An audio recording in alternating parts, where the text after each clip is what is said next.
plaisir de votre intervention. Merci, bonjour à toutes et à tous. Je vais essayer de rester debout. Si je m'assois, c'est parce que j'ai une lombalgie, donc ne vous inquiétez pas, c'est pas que je commencerai à m'endormir. Et donc je tiens à remercier chaleureusement Culture du Cœur pour cette invitation à échanger sur ce thème de la citoyenneté culturelle et de l'accessibilité. Je tiens aussi bien sûr à saluer mesdames les présidentes, messieurs les présidents, mesdames et messieurs les élus, madame l'adjointe au maire de Reims et tous les acteurs professionnels et bénévoles qui sont réunis aujourd'hui pour donc aborder ces sujets. Je me présenterai très brièvement et ensuite donc j'évoquerai en introduction les enjeux de cette possibilité d'exercer pleinement sa citoyenneté culturelle. Et puis donc on verra ensemble 5 grands points. Je dirais tout d'abord qu'est-ce que la citoyenneté culturelle, ensuite le concept d'accessibilité universelle, la chaîne de l'accessibilité culturelle, puis un constat sur les atteintes à la citoyenneté culturelle. Je dirais aussi les maltraitances culturelles. J'inciterai d'ailleurs, puisque en 2023, enfin en mars 2023, ont été lancés les états généraux sur la maltraitance, d'aborder et de porter cette question aussi de la maltraitance culturelle. D'ailleurs, j'ai eu l'occasion d'avoir des entretiens au cabinet de Jean-Christophe Combe, qui en effet sont tout à fait intéressés pour parler du sujet pour traiter le sujet de la maltraitance culturelle, notamment sur cette question de l'exclusion culturelle absolue, mais j'aurai l'occasion d'y revenir. Et puis donc ensuite, on verra les évolutions dans les concepts et dans les politiques, dans le domaine social, dans le domaine médico-social, culturel, et puis donc des diversités d'orientation, d'activités qui existent. Et enfin, je proposerai certaines préconisations en conclusion. Voilà. Donc je dirais juste brièvement quelques mots pourquoi je me suis engagé sur ces sujets de l'accessibilité culturelle et des droits. Personnellement, je viens du monde de la culture, puisque je suis un professionnel du spectacle vivant, compositeur, instrumentiste, chanteur également, et j'ai jamais cessé ces activités. Je donnais un spectacle la semaine dernière. Et donc, mais dans les années 80-90, j'ai été interpellé pour intervenir, sous diverses formes d'action d'ailleurs, auprès de personnes autistes, des enfants, des adolescents, des adultes aussi d'ailleurs, et puis également auprès de personnes traumatisées crâniennes, dont certaines dans le coma d'ailleurs, depuis sortie de coma, auprès de personnes âgées en manque d'autonomie, malades d'Alzheimer, donc dans le secteur de gériatrie, et puis aussi auprès de personnes en précarité, auprès de personnes sans domicile fixe, personnes aussi souffrant de problèmes d'addiction, d'alcool, de drogue. Bref, et ce qui m'a frappé, et qui me frappe toujours aujourd'hui, c'était un double constat. C'est-à-dire le constat, c'était que même par-delà des situations de handicap extrêmes, on peut toujours rendre accessible une vaste palette d'activités culturelles et artistiques. Et vraiment, même dans des situations extrêmes, même quand quelqu'un, en effet, ne peut plus que cligner une paupière, contrôler le battement d'une paupière ou d'un doigt. Et donc ça, c'était un constat très positif. Et par contre, le constat très négatif, qui m'a choqué évidemment, c'est que comme je circulais depuis une quinzaine d'années dans le milieu culturel de lieux comme celui-ci aujourd'hui, avec des équipements, des éclairages, une sonorisation, un micro qui fonctionne, des pianos qui sont accordés, etc., j'ai vu le décalage considérable qu'il y avait en termes d'environnement dans le secteur, je dirais, médico-social, social, et cela m'a profondément choqué, parce que finalement, plus les personnes étaient dans des souffrances, d'ailleurs liées à des handicaps, polyhandicaps, etc., moins moins elle bénéficiait des moyens publics, des ressources humaines, professionnelles, des ressources en termes d'équipement, en termes d'aide technique, etc., pour accéder à la culture. Donc il m'a semblé là qu'il y avait une injustice qui était vraiment inacceptable. C'est pour ça qu'en 1985, j'ai créé l'association Sémaphore. Sémaphore, à l'origine, veut dire d'ailleurs Centre d'études des médiateurs artistiques, formation et recherche. Et progressivement, on a été reconnu à partir de 1997 comme Centre national de ressources pour l'accessibilité culturelle par le ministère de la Culture. Et donc on a développé des cœurs de métier, notamment l'information, c'est-à-dire informer sur les ressources notamment, informer sur les bonnes pratiques, sur des expérimentations, formation, enfin édition aussi, hein, c'est un peu de l'information. On a édité pas mal d'ouvrages sur tout ce qui concerne l'activité culturelle, des cahiers pédagogiques par exemple en collaboration avec le Centre national de la danse sur danse et handicap auditif, danse et handicap moteur, visuel, avec les monuments nationaux aussi, brochures, avec le ministère de la Culture, notamment le guide accessibilité spectacle vivant. Et puis donc des actions aussi en cœur de métier de formation des professionnels aussi bien de la culture que du secteur sanitaire, médico-social.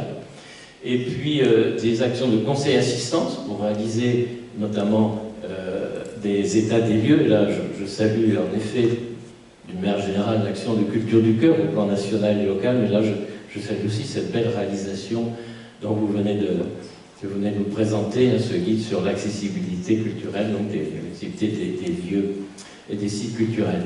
Et donc, aussi, conseil et assistance, nous menons pour l'état des lieux d'accessibilité dès 2001 de tous les sites culturels municipaux de la ville de Paris, d'ailleurs en 1999 avant de la ville de Bourges, et puis donc des travaux de recherche et d'études, on a mené pour le ministère des Affaires sociales, notamment sur les nouveaux services emploi jeunes, touchant au loisir, à la culture, dans le domaine du handicap et du grand âge, et du secteur hospitalier.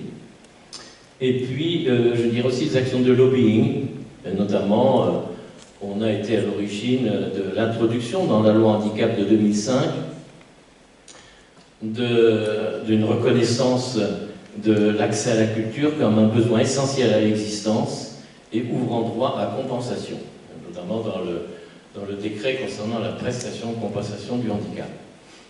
Et actuellement, on travaille en effet sur une proposition de projet de loi pour la question de la garantie de continuité d'accès au service public de la culture pour les personnes vivant en isolement contraint. Et donc, c'est en effet ce constat d'une inégalité de traitement, d'une inégalité des chances qui m'a amené à m'engager. Et puis aussi, donc, et là je vais aborder un peu l'introduction, les enjeux, c'est-à-dire que j'ai vu ô combien la culture peut être essentielle. J'aurai une foule d'anecdotes, j'en citerai qu'une, qui n'est pas si ancienne que ça date d'il y a 5-6 ans, où dans un service de longue durée en gériatrie, j'ai connu une personne très âgée, qui finissait là ses jours, elle était là depuis 4-5 ans, et qui venait peindre très régulièrement dans un atelier tenu par un artiste, et elle venait peindre presque tous les jours. Et quand cet atelier a été fermé, brutalement et définitivement, elle s'est laissée mourir. Et donc, les enjeux, on le voit, sont considérables. Il y a des enjeux de dignité humaine, de survie, on le voit, de dignité humaine aussi, parce que, j'aime à le répéter, on ne peut pas, aucun être humain ne peut être défini par ses seules données biologiques et réduit à ces données. Nous sommes tous des êtres de culture.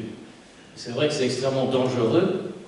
Cela conduit à des maltraitances extrêmes lorsque des êtres humains sont vus que sur l'angle des données biologiques.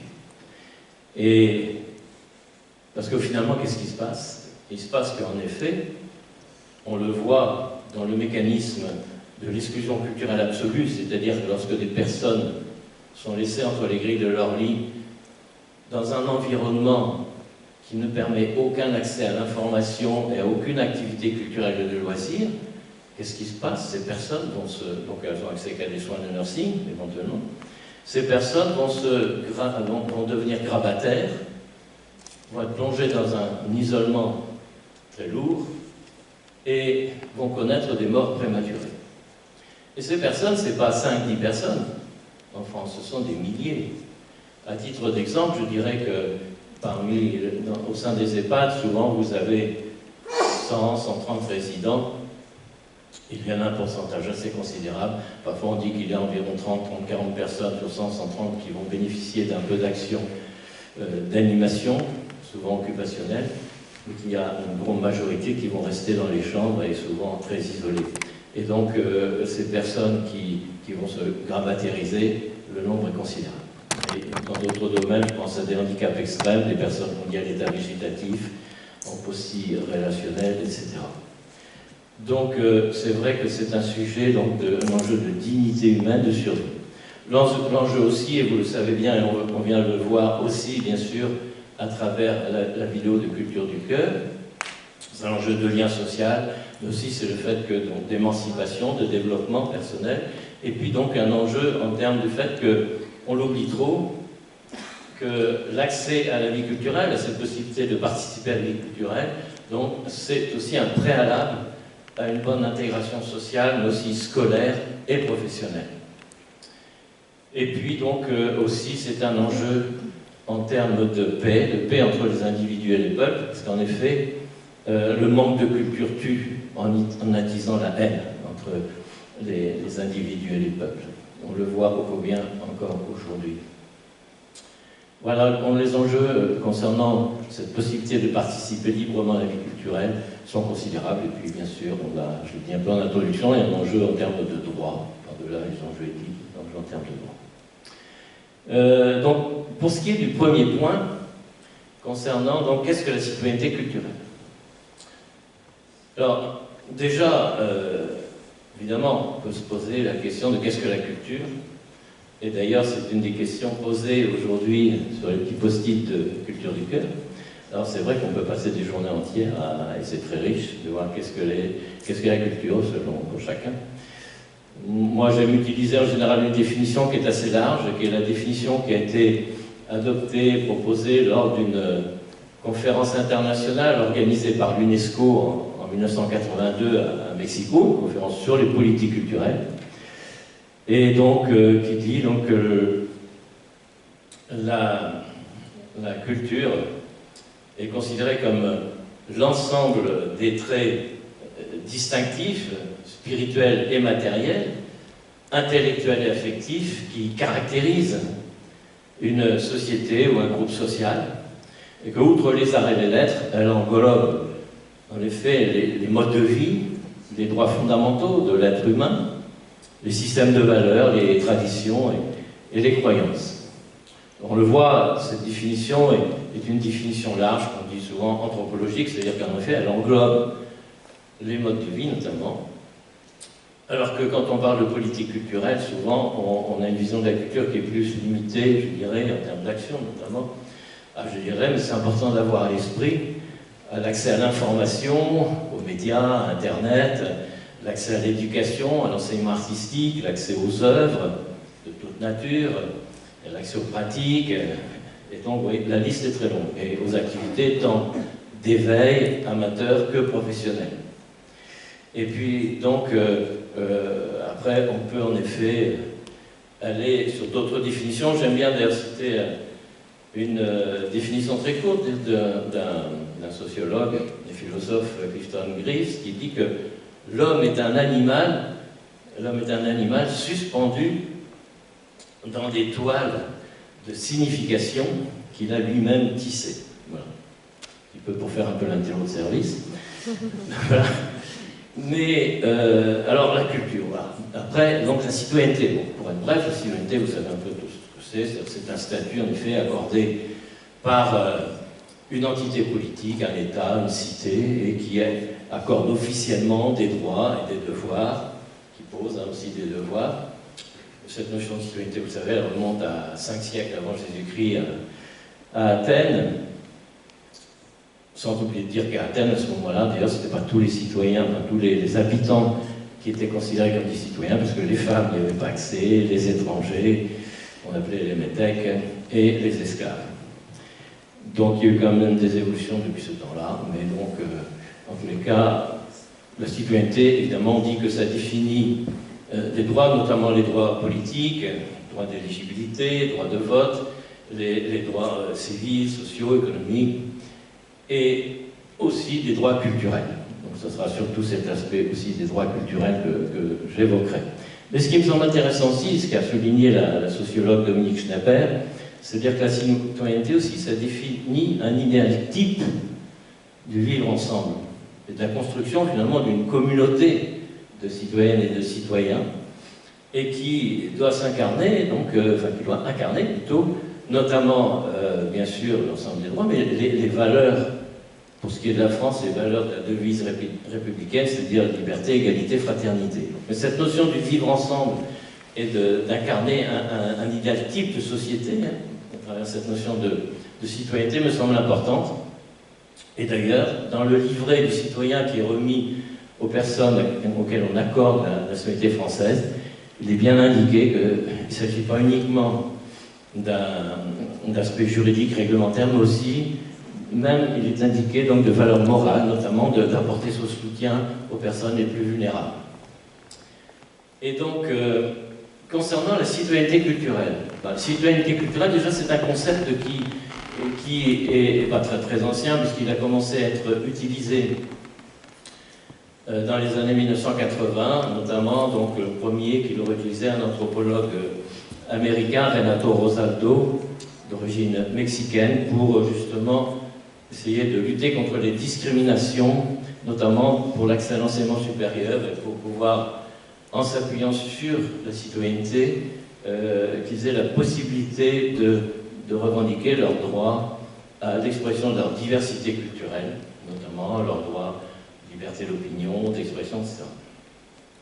En France, il émerge tout doucement, je dirais, mais il y a eu un colloque il y a quelques mois encore où on a abordé un petit peu, un colloque entre lui et le professeur de la culture, on a abordé quand même la citoyenneté culturelle, mais c'est pas encore très répandu. Par contre, au Canada, au Québec, c'est assez présent, notamment dans la ville de Montréal pour sa politique. Alors, la citoyenneté culturelle, pour faire court aussi, je dirais que la citoyenneté culturelle est indissociable du statut de citoyen et qu'elle repose sur un socle de droits culturels et qui sont des droits justiciables. Et ça, j'aime beaucoup, tiens, à insister sur ce caractère de droit justiciable parce que je pense qu'au plan international et en France, on a assisté à une certaine dérive dans la manière dont on communique, dont on parle des droits culturels, une dérive qui consiste, je dirais notamment, à laisser penser que finalement ce serait une droit culturel sur une sorte de philosophie, et que parmi les droits culturels, il n'y aurait pas un nombre important de droits qui sont des droits justiciables, qui sont contraignants pour les gouvernances. Et puis aussi l'autre dérive, c'est qu'on a laissé penser finalement que les droits culturels, ça serait essentiellement une question de défense des identités culturelles. Et d'ailleurs, ce qui est vrai, c'est que bien sûr, il y a des droits culturels qui sont consacrés à la protection des cultures, des origines culturelles, des racines, des identités culturelles. Mais le socle, on finit par en oublier le socle, qui est quand même deux choses, je dirais, notre appartenance à la communauté humaine. Et donc c'est très dangereux de susciter une sorte d'exacerbation des identités, alors que les droits culturels, le socle, c'est notre appartenance à la communauté humaine, et le socle, c'est le droit pour tous de participer, de prendre part. Les mots de l'article 27 de la Déclaration universelle des droits de l'homme, c'est de prendre part librement à la vie culturelle de la communauté.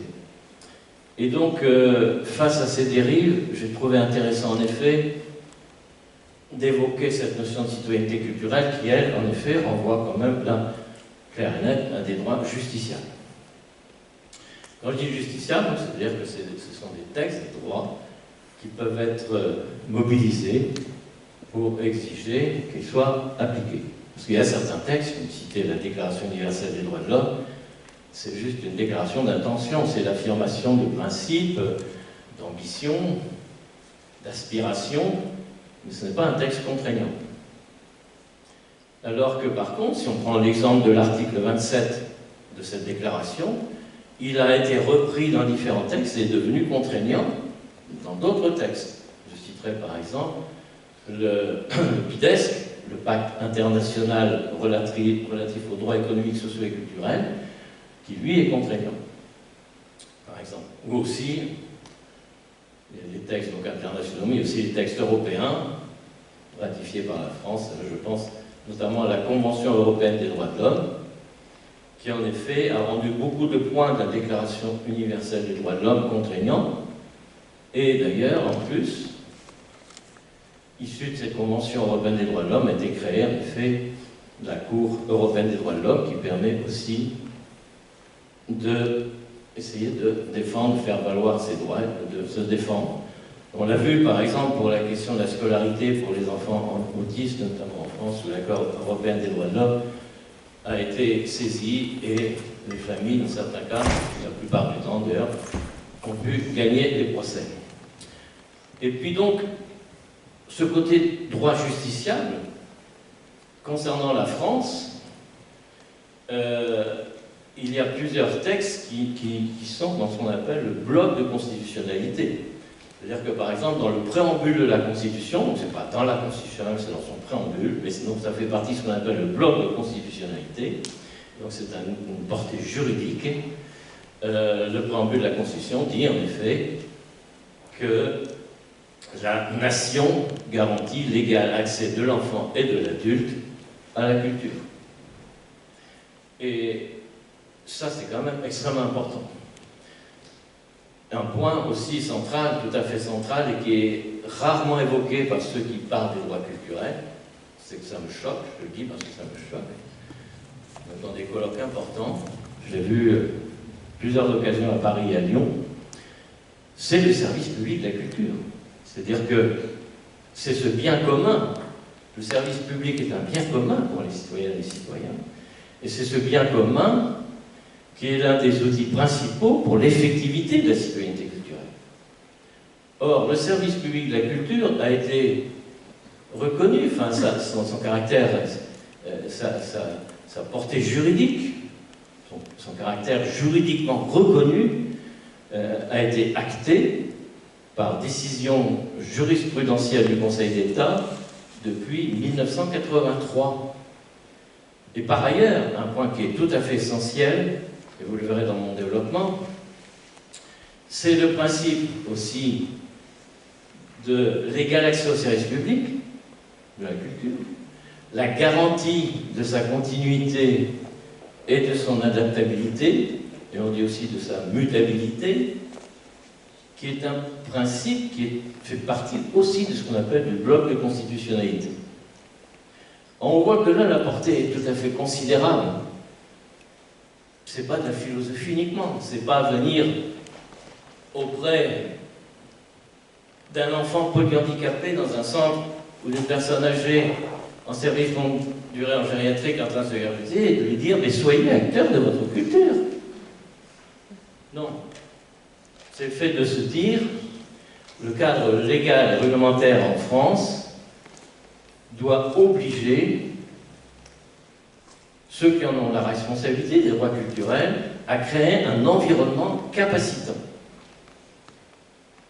Et, en effet, en termes de responsabilité, la responsabilité des droits culturels a été rappelée en France dans ce qu'on appelle la loi NOTRe, Nouvelle Organisation Territoriale de la République, une loi adoptée promulguée en 2015, qui a dit donc que la responsabilité d'effectivité des droits culturels, elle est une responsabilité partagée entre l'État et les collectivités.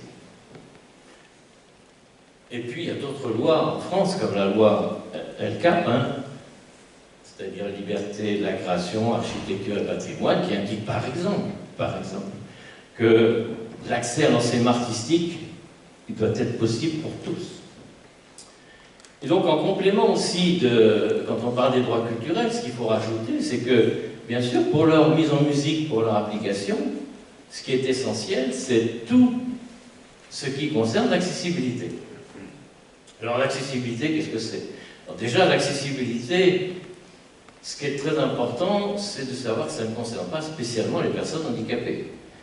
Et le concept même d'accessibilité universelle est né d'un principe, d'un concept qu'on appelle Design for All, Universal Access, et qui est l'idée toute simple dans son idée, mais pas dans son application. Je sors volontairement de ma poche mon smartphone, que j'ai coupé, ne vous inquiétez pas, mais c'est qu'un objet comme celui-là, qui pourtant paraît bien lisse, paraît bien, je me demande comment on va s'en servir, eh bien, il a été pensé, conçu sur le principe du design for all, qui veut dire, et donc sur le principe qu'on appelle de l'accessibilité universelle, qui veut dire que qui que ce soit, normalement, au maximum, le maximum de diversité de personnes doivent pouvoir l'utiliser en autonomie. Et ce qui est vrai, c'est qu'une personne totalement aveugle peut, grâce à la synthèse vocale, par exemple, commande vocale, etc., gérer ce téléphone, gérer son agenda, prendre ses rendez-vous, etc., avoir les communications, répondre, etc. Et aussi une personne handicapée motrice, qui a la voix. Et aussi une personne sourde peut avoir des tas de fonctionnalités. Donc c'est juste un exemple pour dire que c'est pas spécialement pour les personnes handicapées, c'est aussi pour les gens d'une manière générale. On se dit, donc, tel un produit, un service, un établissement, un procédé, un dispositif, quand on le conçoit, il est conçu pour tous. Mais ce qui oblige forcément les concepteurs, pareil pour une politique culturelle de ce lieu, de quelque lieu culturel que ce soit, si on s'engage à cette notion d'accessibilité universelle, ça veut dire qu'il faut un peu tout le monde à un moment donné autour de la table pour connaître les besoins spécifiques un peu de chacun, alors chaque personne dans ses diversités. Donc c'est complexe, mais c'est quand même un idéal vers lequel tendre et qui est vraiment intéressant, qui rejoint aussi, en effet, on y viendra tout à l'heure, le concept de société inclusive, en effet. Et accessibilité universelle, donc ça veut dire aussi, qu'est-ce que l'accessibilité culturelle?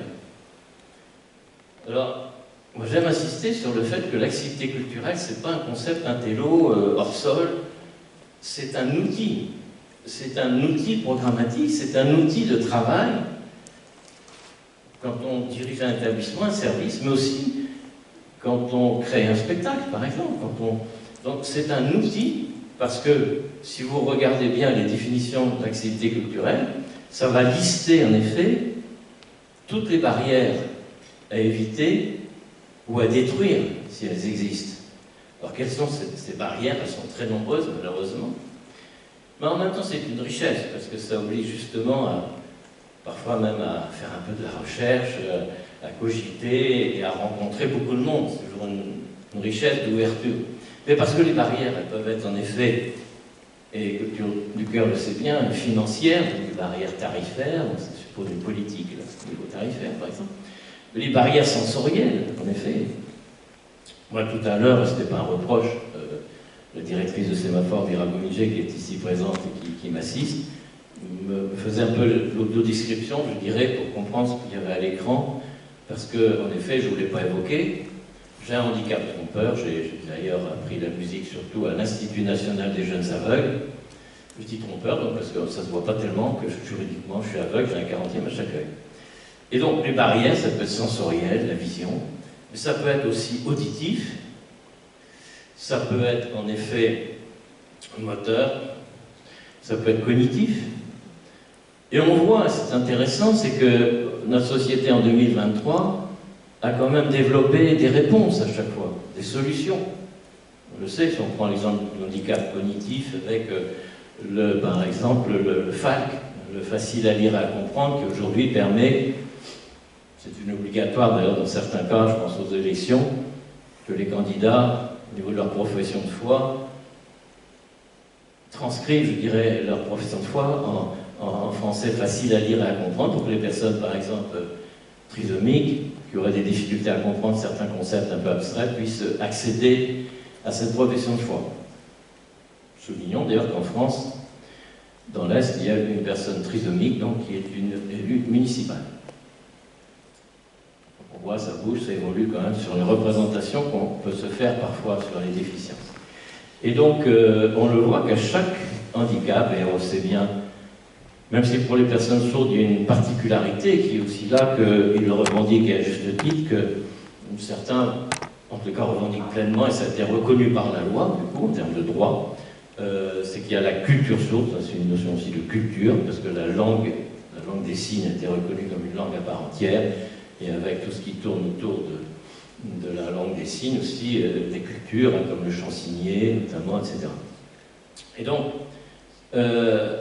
l'accessibilité culturelle, donc c'est un outil qui permet de se dire, je travaille sur tel projet, j'ai telle barrière là, comment je vais essayer de les éliminer, ou en tous les cas, de ne pas les créer.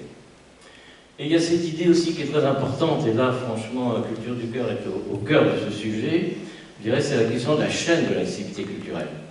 C'est-à-dire d'arriver à avoir à l'esprit quels sont tous les maillons de cette chaîne de l'accessibilité culturelle. C'est parce qu'en effet, vous pouvez très bien, et je crois qu'à l'heure d'aujourd'hui, c'est le problème en France, c'est-à-dire que vous pouvez très bien avoir beaucoup d'acteurs culturels qui se bougent, qui rendent des musées accessibles, des théâtres accessibles, des opéras accessibles, des bibliothèques accessibles. Mais par contre, si les personnes qui sont au sein des institutions médico-sociales, parfois, ou sociales, n'ont pas de politique culturelle forte, structurée, organisée, le public ne va pas être au rendez-vous. Et donc c'est pour ça aussi que s'est développé depuis longtemps maintenant, depuis un certain nombre d'années, des acteurs relais, des médiations culturelles, etc. Mais donc, et aussi par exemple, s'il n'y a pas de transport adapté, qu'est-ce qui va se passer?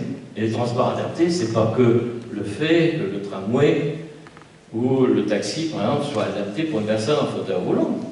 C'est le fait aussi qu'au niveau des horaires, par exemple, ben oui, si le spectacle a lieu à finir à 22h et qu'à 21h, il n'y a plus aucun service pour accompagner la personne chez elle, ça va être un souci. Donc la chaîne de l'accessibilité culturelle, c'est vraiment quelque chose d'important à avoir à l'esprit, et dans cette chaîne, il y a aussi, en effet, et Culture du Cœur travaille beaucoup à ce niveau-là, je sais, surtout ce qui concerne l'information.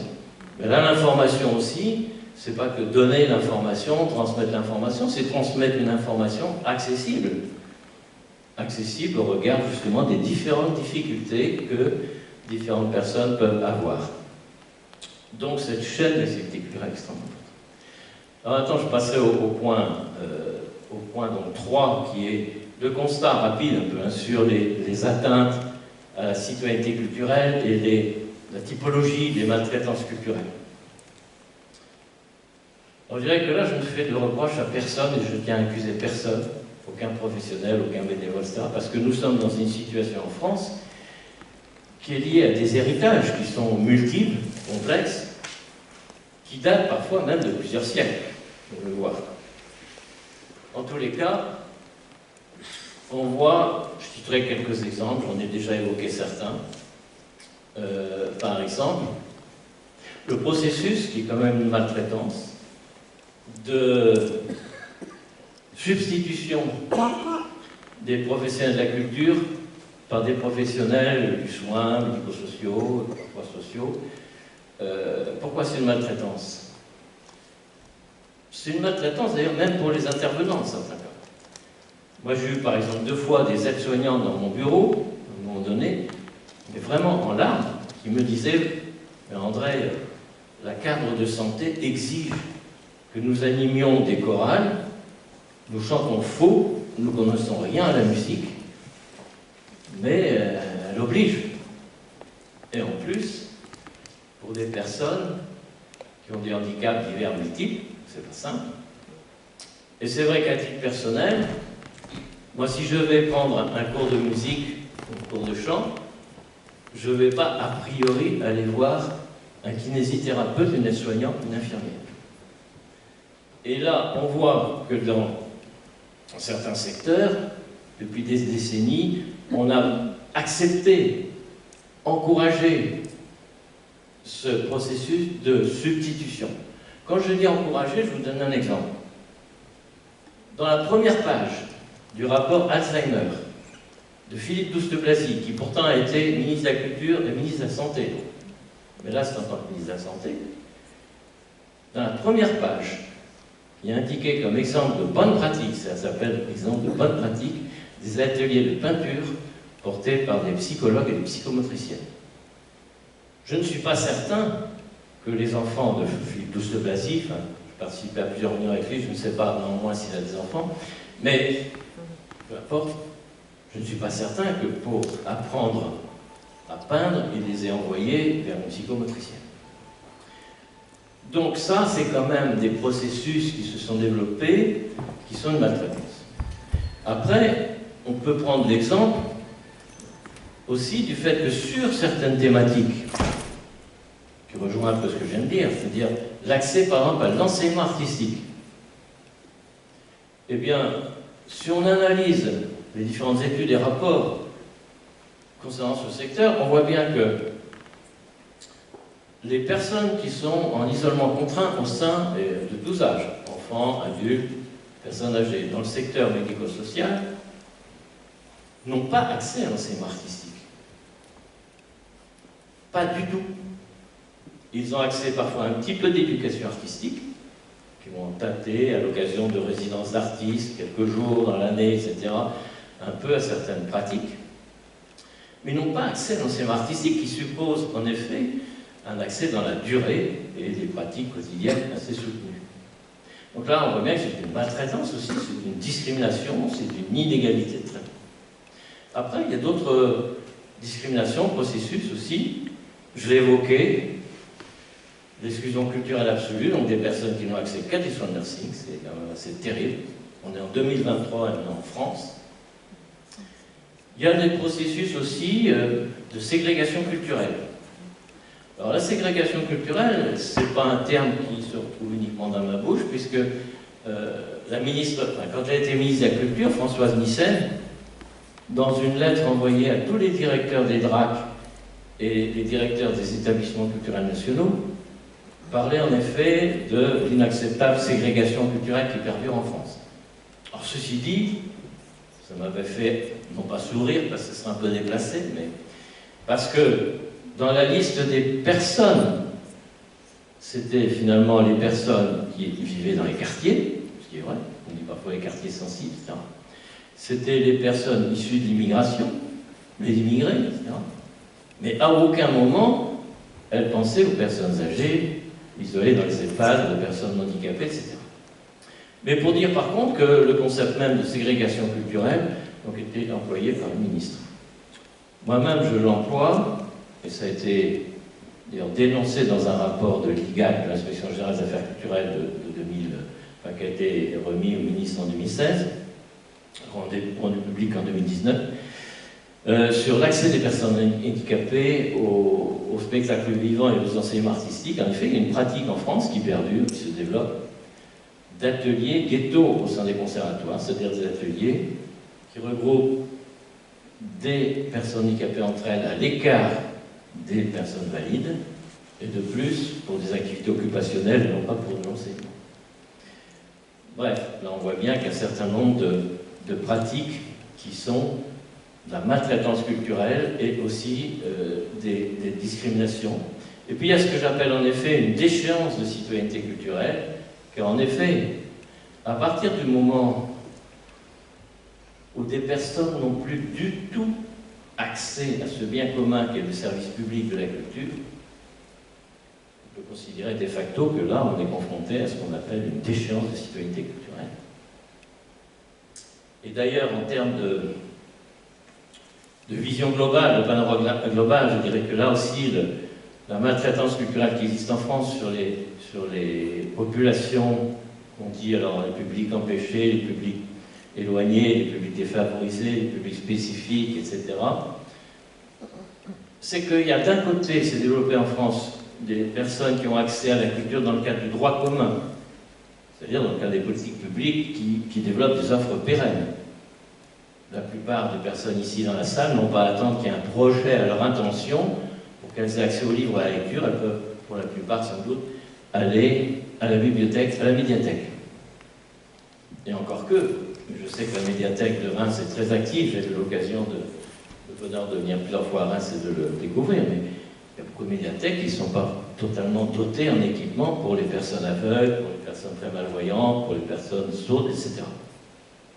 Mais disons que beaucoup de personnes n'ont pas à attendre qu'il y ait un projet leur attention sur le livre de lecture pour accéder au livre à lecture.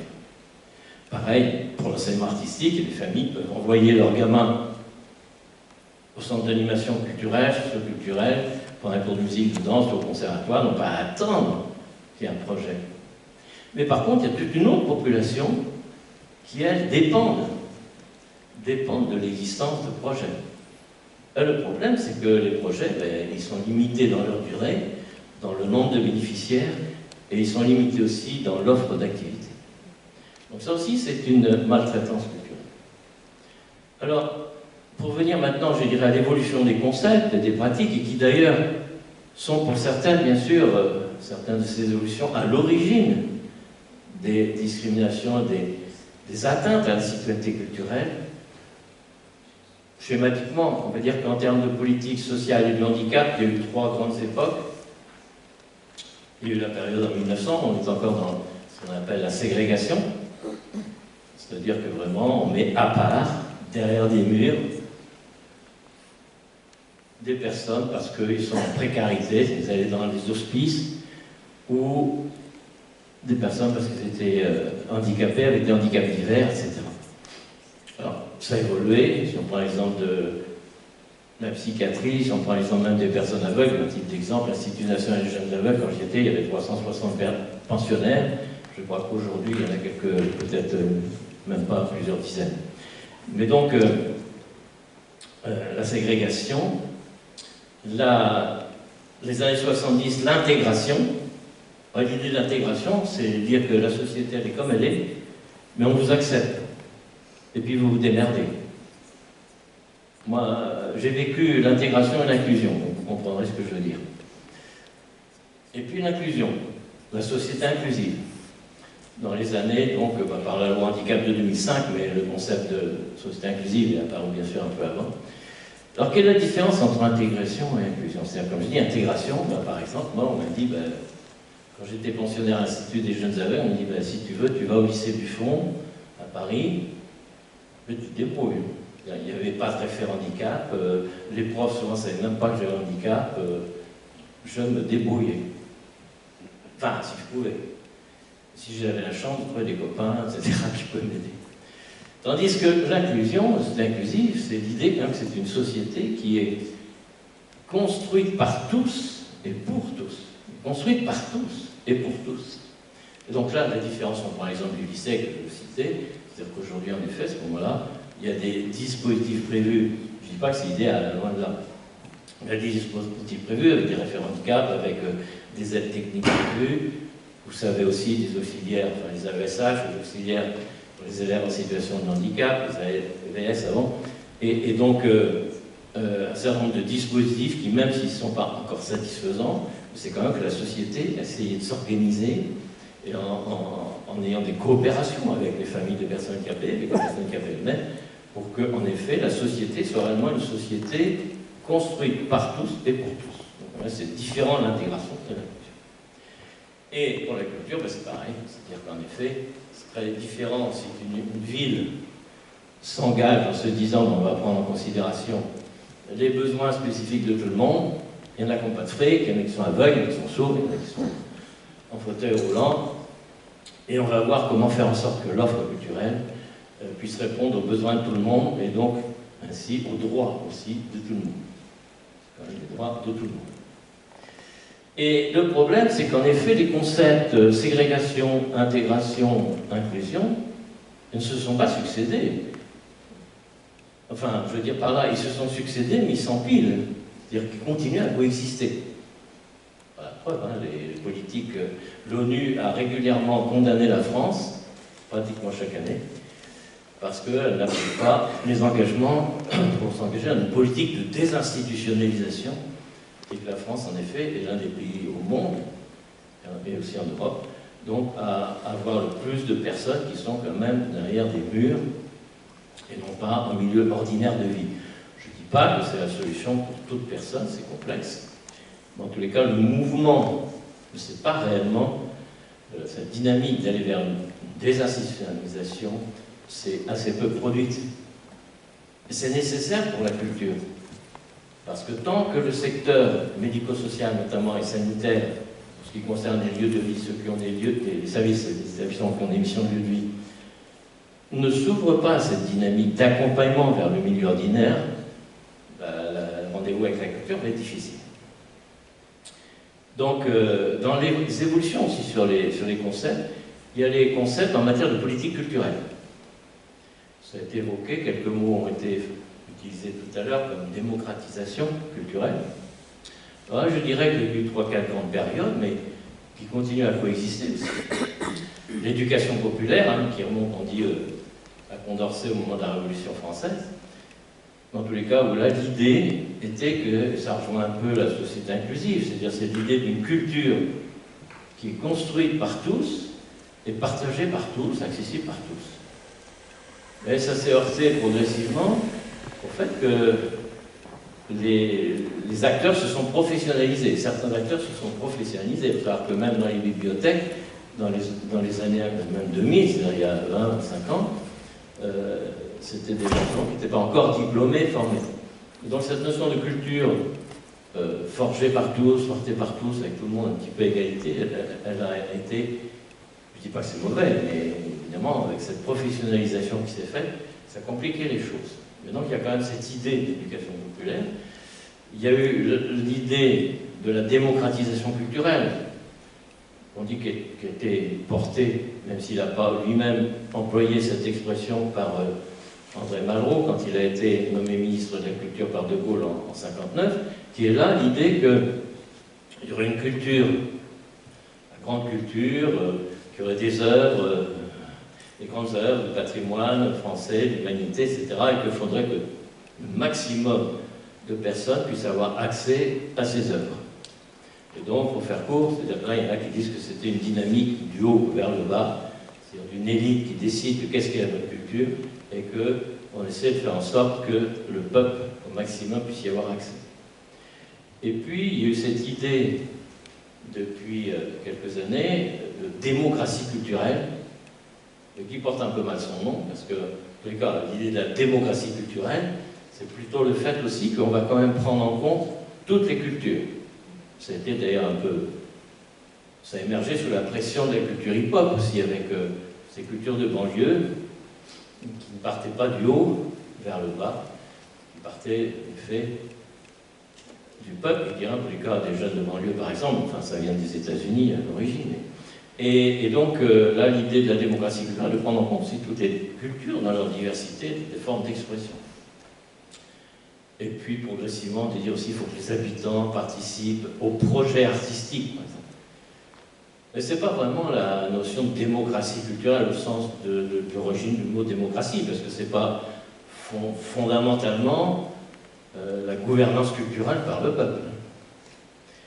Et donc, on en est là au niveau des évolutions des concepts.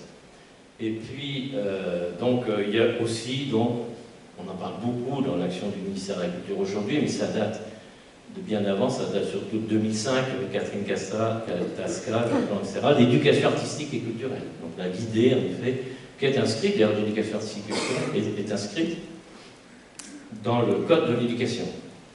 Et donc là, que tous les enfants, les élèves, dans le cadre du parcours scolaire, puissent tâter un peu, enfin avoir accès aux œuvres, et tâter aussi un peu de diverses pratiques. Il ne s'agit pas de l'enseignement vraiment artistique, au sens où c'est plus de la découverte, tâter un petit peu diverses, par l'occasion de tâter diverses pratiques.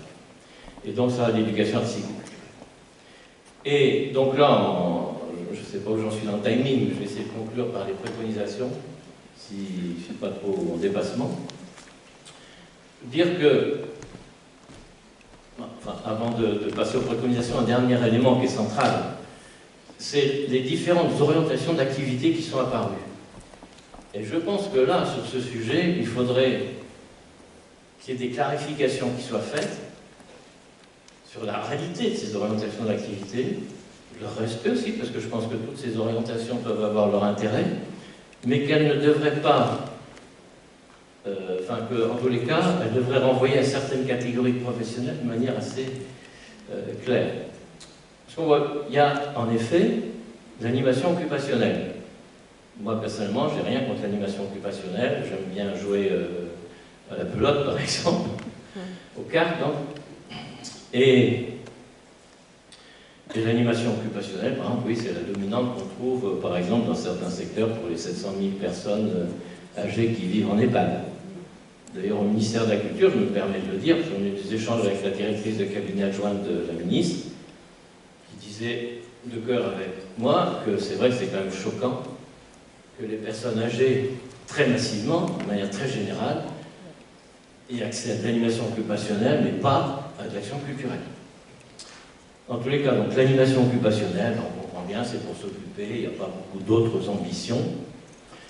Il y a aussi donc l'animation socio-culturelle, qui se caractérise quand même par deux ambitions, dans tous les cas au minimum, qui est en effet accéder à la culture, utiliser la culture, des activités, mais quand même avec l'idée du lien social, avoir des objectifs aussi, notamment de lien social.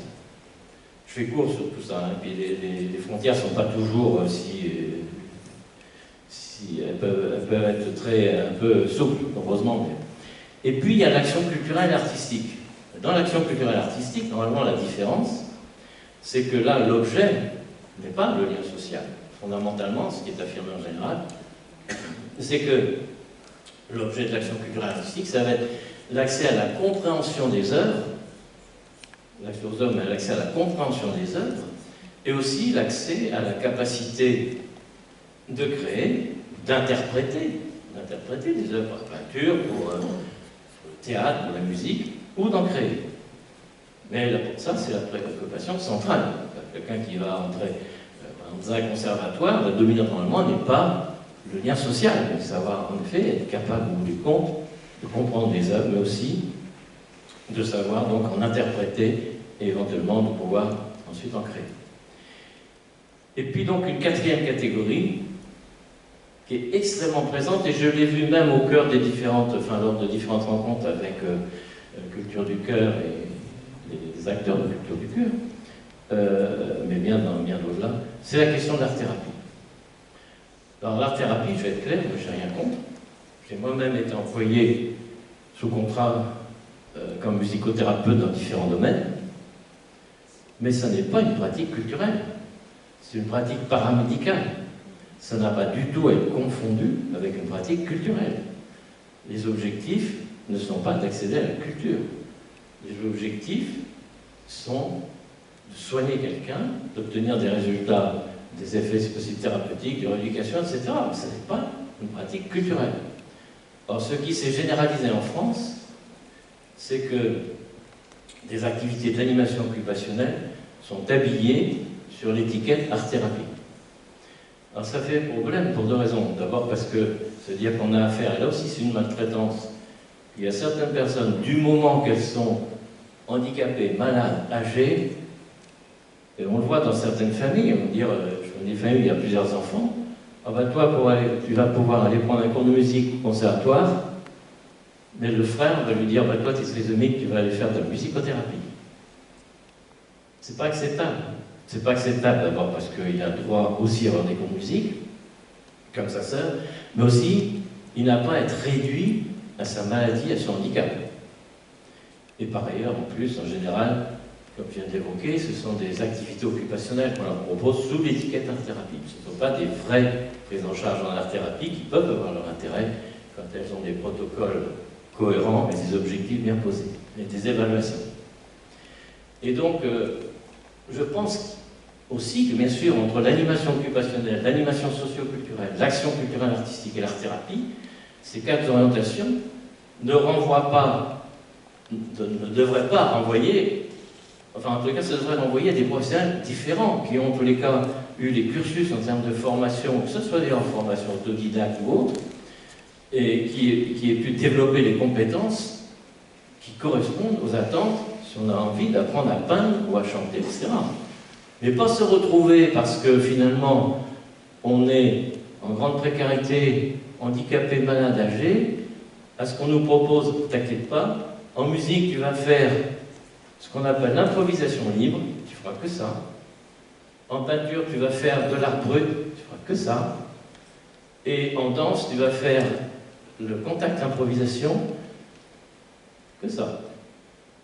Parce qu'en effet, j'estime que qui que ce soit, en précarité, handicapé, malade, âgé, etc., s'il veut faire du danse contemporaine, classique, jazz, tango, je ne sais pas quoi, c'est son droit de pouvoir avoir accès. Et pareil pour la musique, le jazz, le classique, etc. Donc ça, ce sont des processus, à mon avis, qu'il faut arriver à observer, à analyser. Et j'en arrive aux préconisations, ça veut dire que notamment, vu ce que je viens d'évoquer comme tableau, comme observation, comme constat, je pense qu'il faudrait vraiment mettre sur la table un plan métier, revoir un peu les métiers qui touchent à l'accompagnement culturel, qui touchent à l'accès à la culture, qui touchent à l'accès à l'éducation artistique, au l'enseignement artistique. Parce que j'ajoute en plus que c'est développé ces dernières années de manière assez intensive une politique où on met l'accent sur des artistes intervenants. C'est très bien, moi-même je suis artiste, j'ai fait aussi un peu parfois pour des lycées, sur des parcours artistiques, etc. Mais un artiste intervenant qui intervient 6 jours là ou en résidence pendant 3 semaines ne donne pas accès à l'enseignement artistique, par exemple.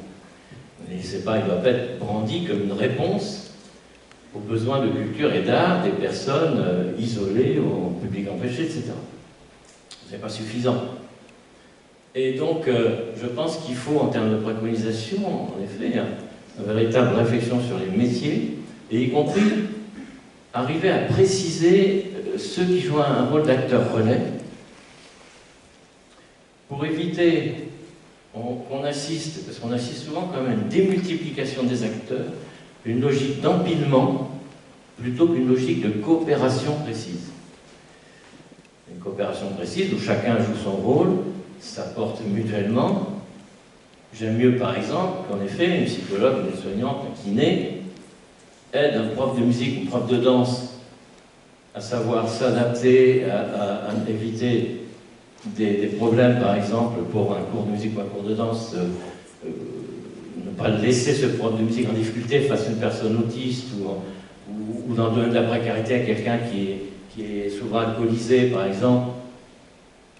Moi-même, j'ai affaire à des personnes comme ça qui arrivaient à certaines activités complètement bourrées.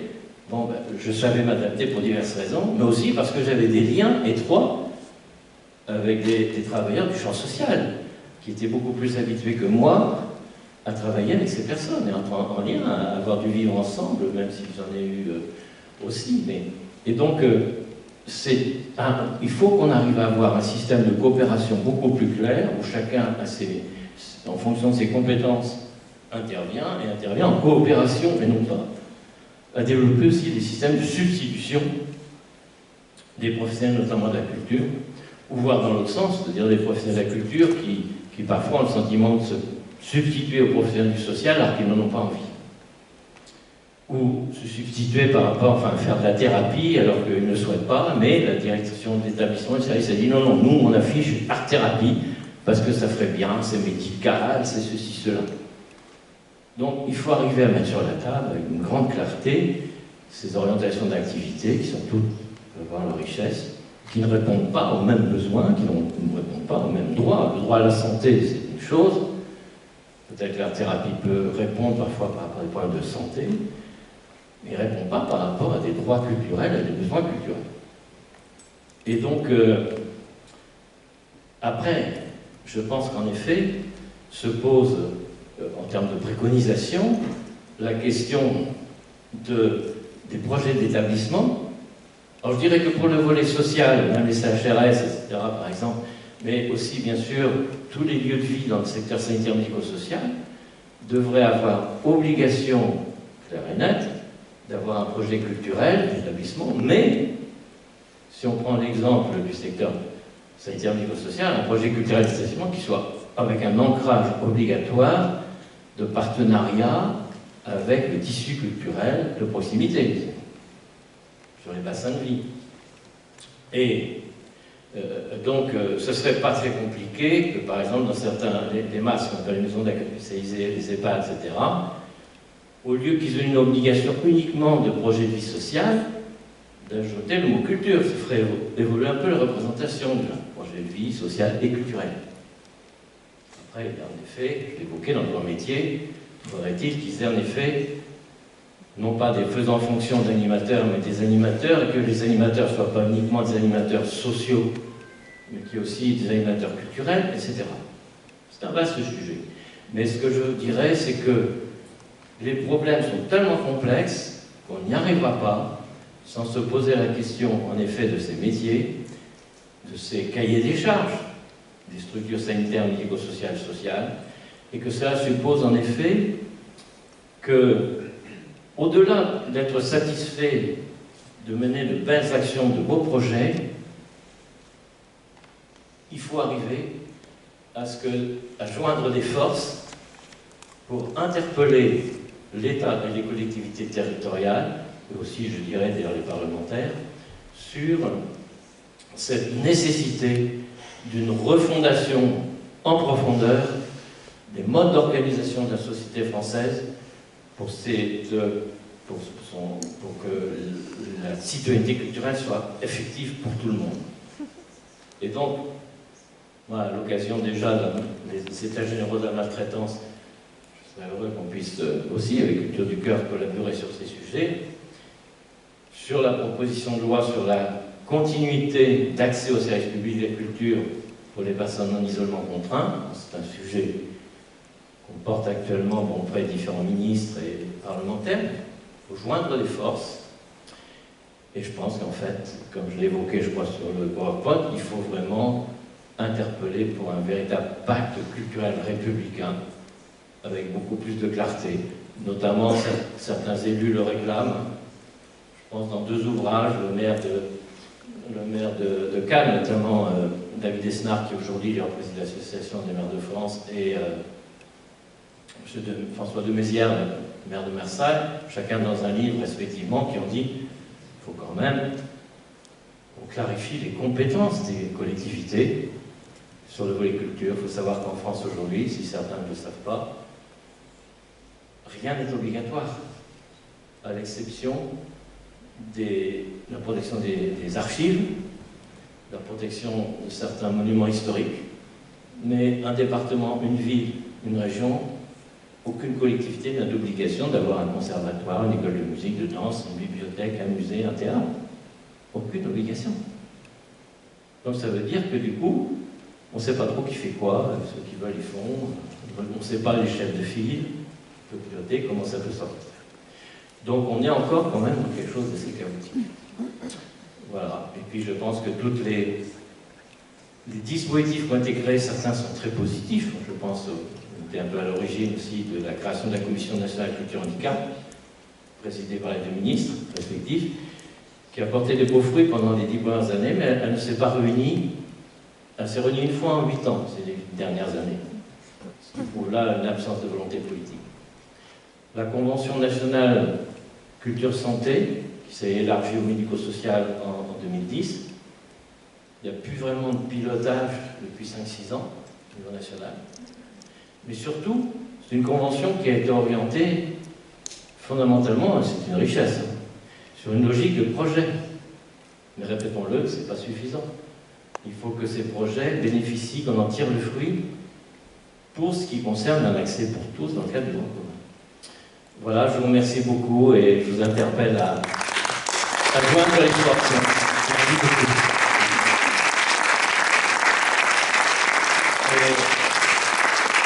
Merci. Et si vous avez donc, selon le temps que nous disposons, je serais heureux de pouvoir répondre à des questions ou aussi des remarques, des critiques. N'hésitez pas à dire que vous n'êtes pas du tout d'accord sur certains points ou que vous manquez des choses, etc. Il en manquait, ça c'est sûr. Voilà. S'il y a des questions particulières, n'hésitez pas. Merci beaucoup, André Fertier. Est-ce que vous avez des questions ou des remarques?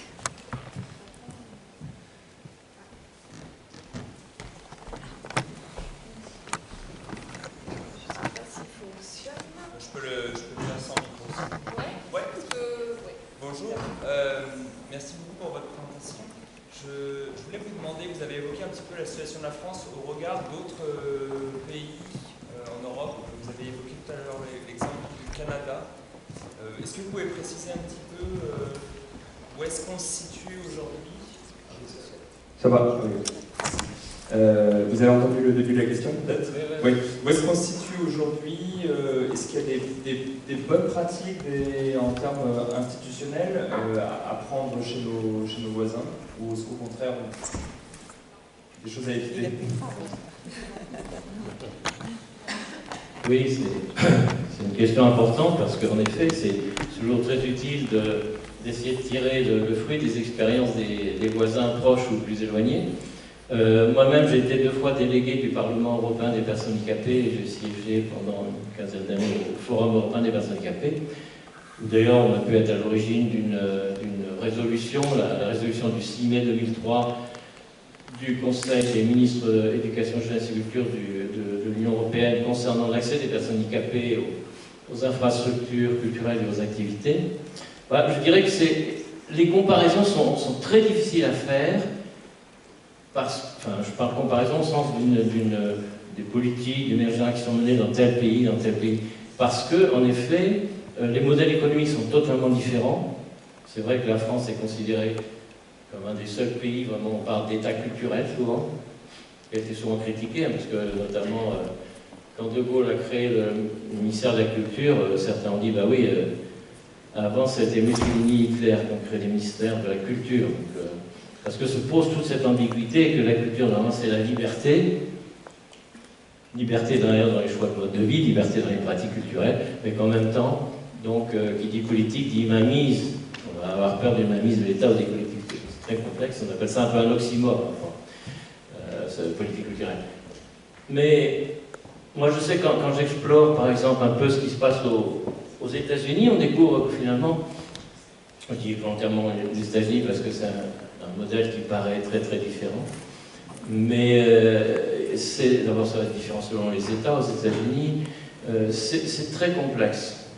Je vois l'année, il ne faut pas que ce soit mal pris, mais l'année où Poutine a pris ses premières fonctions de président de la Fédération russe, la même année, il a pondu des lois pour protéger, par exemple, les identités culturelles de toutes les nations de la Fédération russe, qui sont extrêmement nombreuses, et les ethnies aussi, parce que vous savez, il y a certaines nations dans la Fédération russe où il y a une cinquantaine d'ethnies différentes, etc.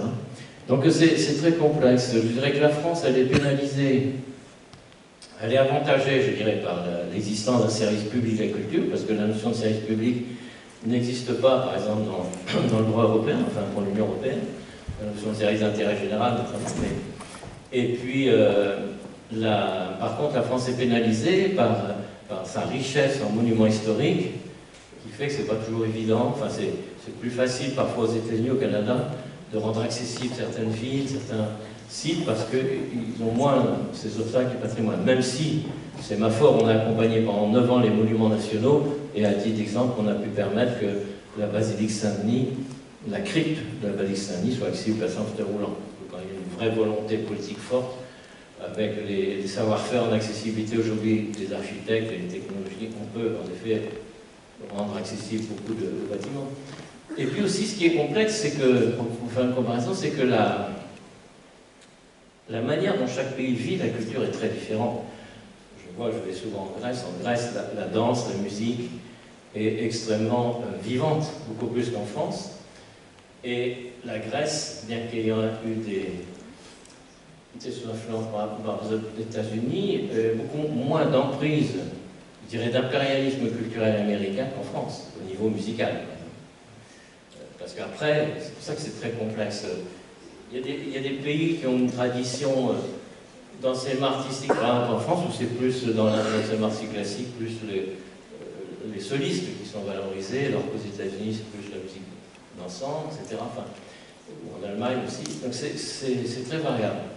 Ce que je dirais qui est notable, évidemment, comme différence, c'est que dans les pays nordiques, Suède, Norvège, Danemark, il y a des lois qui ont été prises. Je sais que dans certains, c'était en 1962, je crois, pour la Suède, où on a interdit d'avoir des établissements sanitaires médico-sociaux qui ont des missions de vie, qui soient des grandes structures. C'est d'essayer que ça ne dépasse pas 12-15 personnes. C'est vrai qu'en termes de qualité de vie, de convivialité, de pouvoir connaître les besoins culturels, les souhaits, les profils aussi en termes de racines, d'identité culturelle, etc., des personnes, c'est plus facile. Et que donc l'aspect un peu concentrationnaire et dur de la vie en institution qui existe en France, comme en France, il y a beaucoup de structures où il y a plusieurs centaines de personnes. À Paris, à la Fondation Rothschild, il y a plus de 600 personnes, 600 résidents. La résidence Saclay-le-Brousse, il y a 330 résidents. Donc quand vous avez 330 personnes qui sont regroupées, c'est pas quand même pareil que quand vous avez 12 ou 15. Donc il y a des éléments comme ça. Après, je pense que la France a quand même... Là, par exemple, j'ai parlé de la Commission nationale de la culture et handicap. La France est un des rares pays où l'État, donc en l'occurrence le ministère de la Culture, même si je peux être souvent très critique vis-à-vis du ministère, le ministère de la Culture a quand même, grâce aussi à la mobilisation d'associations comme Sémaphore, mais aussi d'associations représentatives du handicap, édité 6 guides pratiques sur l'activité culturelle. Il faut que vous le sachiez, il y en a quand même 6 aujourd'hui.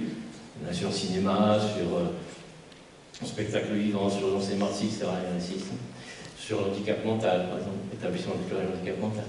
Et donc, c'est une originalité de la France. Il n'y a pas, à ma connaissance... Bon, la Finlande a une commission culture, mais la Finlande, c'est 5 millions d'habitants, c'est quand même très différent. Et puis, c'est très compliqué, j'y pense, si on prend l'exemple de la Finlande. J'avais entendu dire, oui, la Finlande, pas mal de liens avec la Finlande, on a beaucoup travaillé avec des Finlandais, y compris à Paris, et différents colloques. Et il y a, je ne sais plus, il y a 8 mois, quelque chose comme ça, je participais à une rencontre internationale, il va y avoir les Finlandais, c'est extraordinaire, notamment pour l'enseignement artistique. Et finalement, j'ai découvert que le représentant du conservatoire, je ne sais plus son nom, qui participait à cette rencontre, il nous expliquait que finalement c'était 360 personnes handicapées à l'écart de personnes valides. Et il y a vu une ancienne professeure de ce conservatoire qui a dit oui, il faudrait quand même, il serait temps que ça change, et que justement on tire pour les Finlandais et pour d'autres l'expérience riche de ce conservatoire, mais qu'on sorte de cette situation de ghetto qui est invraisemblable. Je ne sais pas si ça apporte un peu des éléments de réponse, hein, mais c'est difficile de comparer. Merci beaucoup. S'il y a d'autres questions, n'hésitez pas aussi à poser toutes sortes de questions, y compris de dire que j'étais peut-être pas clair sur certains points. Pour répondre aussi à la question. On ira Jason. Excusez-moi, je prends juste une minute la parole. Il y a une étude qui a été produite par On The Move. Si vous tapez sur Internet, c'est .org, je crois, qui s'appelle Beyond Act. Vous pourrez avoir des éléments de comparaison, je pense. Alors, ça concerne surtout le spectacle vivant et les artistes. Bon, c'est un point. Sinon, c'est vrai que c'est très très compliqué d'avoir des données très précises. Il y a des études de partout, mais c'est les prémices. Pardon, excusez-moi. Parce que je compléterai juste en disant aussi qu'il y a l'Union européenne des aveugles qui a fait une étude sur au niveau européen sur l'accès des aveugles à la culture qui remonte, je ne sais plus, à 7 ou 8 ans. Sur le site de Sémaphore, vous pouvez trouver certaines informations. Et c'est vrai qu'il y a eu quand même la France aussi a eu cette richesse de... j'ai évoqué d'ailleurs tout à l'heure d'avoir un certain nombre d'études et de rapports concernant l'accès à la culture de publics dits empêchés. Par exemple, l'étude sur livre et lecture et public empêché de 2016. J'ai évoqué l'étude du Sénat, le rapport du Sénat. J'avais d'ailleurs demandé qu'il y ait une mission d'information. C'est suite à cette mission d'information qu'il y a eu cette étude sur l'accès des personnes handicapées au spectacle dans l'enseignement artistique. Là, c'est disponible aussi.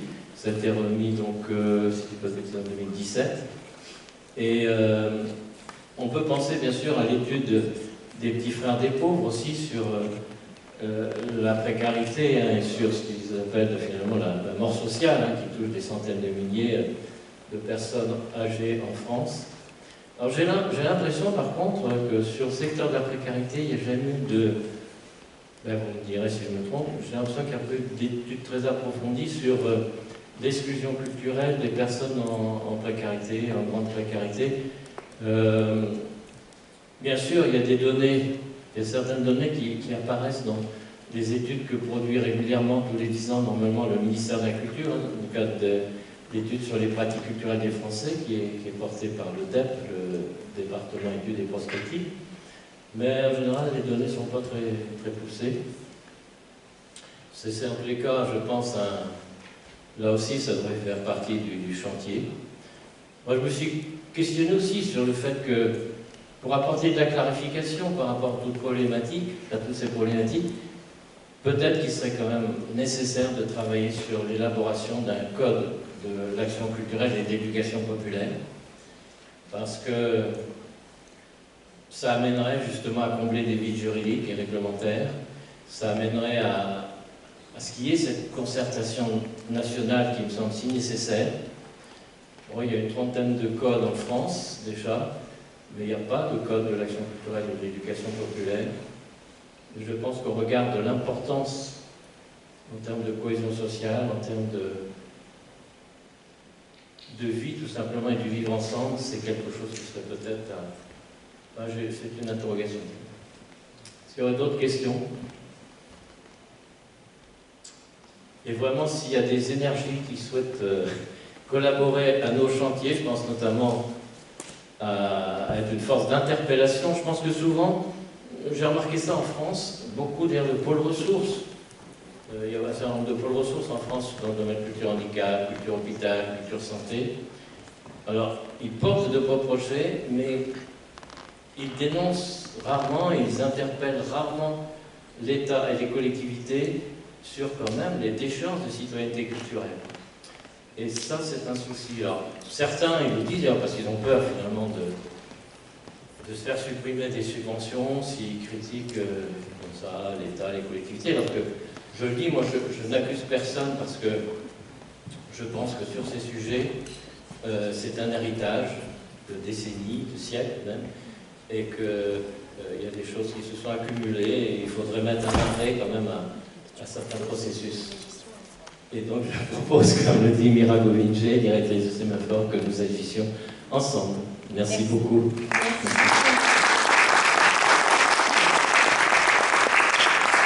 Merci.